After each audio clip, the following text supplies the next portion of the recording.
Nah, saya duga, saya khawatir hakim akan memutuskan. Buktinya penangguhan penahanan tidak dikasih-kasih sama sekali.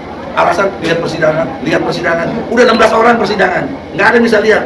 Artinya kan Gus Dur tidak punya kesalahan apapun.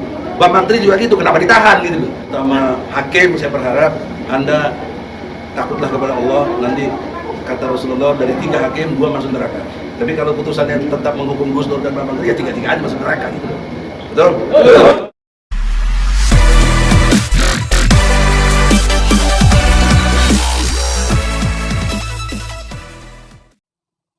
Assalamualaikum warahmatullahi wabarakatuh.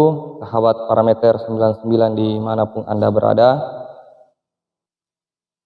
Heboh pernyataan dari tim kuasa hukum dari si Sugi Nur Raharja dan Bambang Tri Mulyono ini, yaitu si Egy Sujana.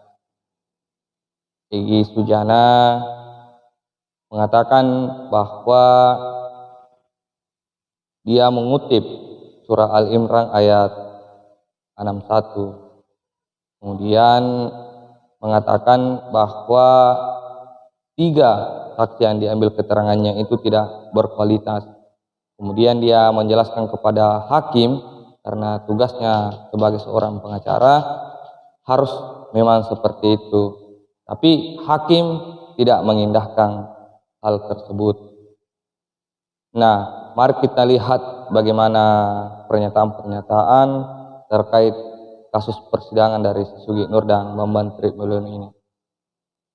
Maka pertanyaan seriusnya, apakah menjalankan perintah surat Al-Imran 61 itu penistaan agama? Di mana penistaan agamanya?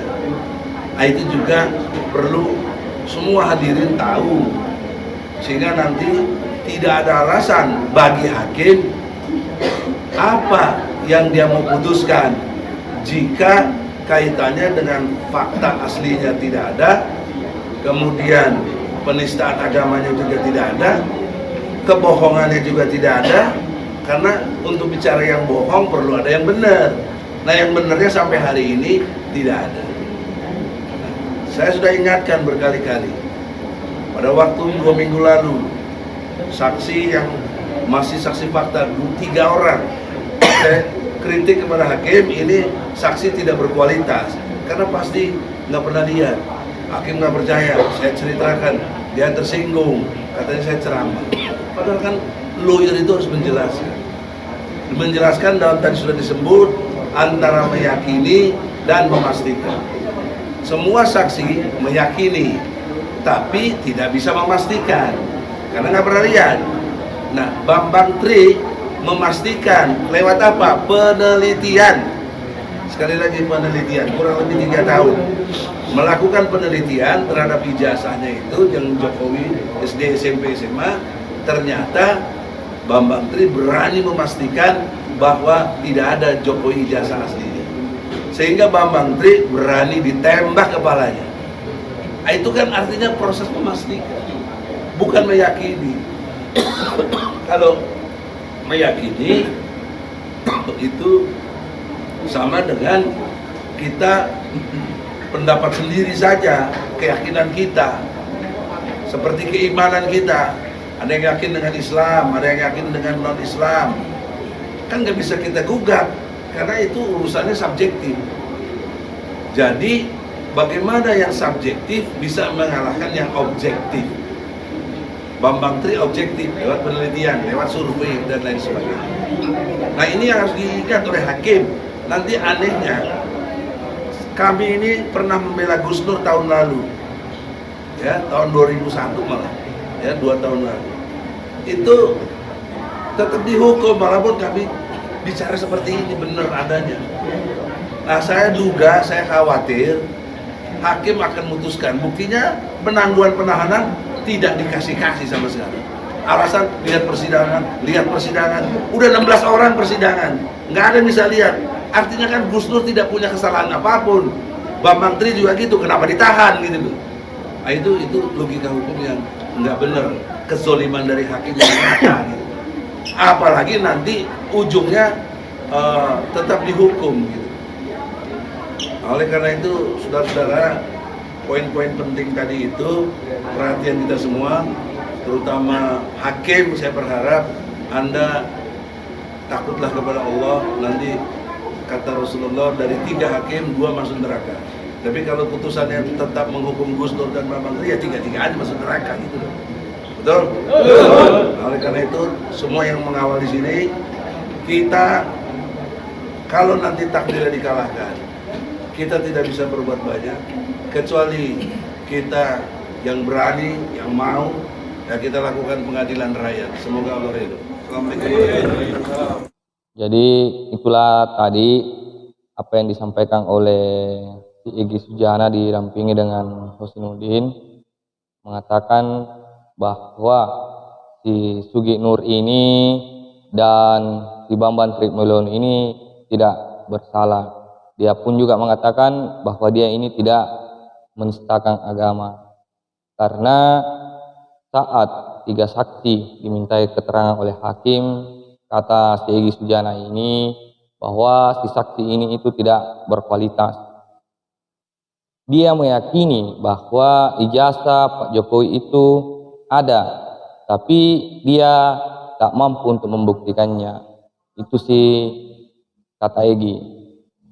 Jadi dia kemudian meluruskan dan menjelaskan kepada hakim penjelasan soal dugaan ijazah palsu Pak Jokowi yang disampaikan oleh Bambang Tri, tapi si Egy katanya ditegur oleh hakim. Sampai-sampai dia mengatakan bahwa si hakim ini memihak. Karena dasar dari pengacara si Bambang Trimulyono ini adalah dia mengatakan si Bambang Tri ini berani dengan lantang mengatakan bahwa ijazah Pak Jokowi itu palsu, itu atas dasar dengan penelitian. Jadi Bambang Tri katanya ini itu melakukan penelitian terkait ijazah Pak Jokowi, mulai dari SD, SMP sampai SMA hingga ke strata 1. Sehingga dalam penelitiannya ia mengatakan dengan berani bahwa ijazah Pak Jokowi ini palsu. Dia juga mengatakan bahwa si Sugi dan Bambang Tri ini tidak salah. Dan kita juga lihat si pengacara Egy Sujana dan Husnuddin ini ketika mengeluarkan sebuah argumentasi, pasti dia mengeluarkan atau mengutip sebuah ayat surah Al-Imran ayat 61 lah, dan dia juga mengutip hadis. Nah, bukan lagi Egy Sujana namanya kalau tidak mengutip sebuah ayat dan hadis pada melakukan sebuah argumentasi. Nah, salah satu contoh kecilnya di sini di persidangan si Sugi dan Bambang Trimulyono ini. Makanya dia bersikeras mengatakan bahwa mereka berdua ini tidak bersalah. Tetapi ketika hakim memutuskan bahwa si Sugi dan Bambang Tri ini bersalah, maka 3 hakim tersebut akan masuk neraka. Aduh, bahaya memang si Egy Sujana ini. Selalu menyebut neraka. Berhentilah kalian untuk selalu membuat bahasa-bahasa alibi, membuat bahasa-bahasa framing, apalagi memutarbalikkan sebuah fakta. Pada nyatanya kalian memang keliru. Selalu berkoar-koar pada persoalan jasa palsu Pak Jokowi. Kalian yang menuntut berarti kalian yang harus sendiri membuktikan di depan pengadilan bahwa betul-betul ijazah Pak Jokowi itu palsu. Malah kalian ini hanya selalu berargumentasi, menjual ayat, mengutip hadis, agar hakim dan saksi-saksi yang lain ini takut. Ini kan salah satu hal framing yang kalian bangun untuk menyerang psikologi hakim dan para saksi-saksi yang sudah dimintai keterangannya. Jadi berhentilah membuat permen-permen negatif seperti itu. Mungkin itu saja yang sempat saya sampaikan. Akhir dan ucapan, wallahul muwaffiq ila aqwamit thoriq. Assalamualaikum warahmatullahi wabarakatuh.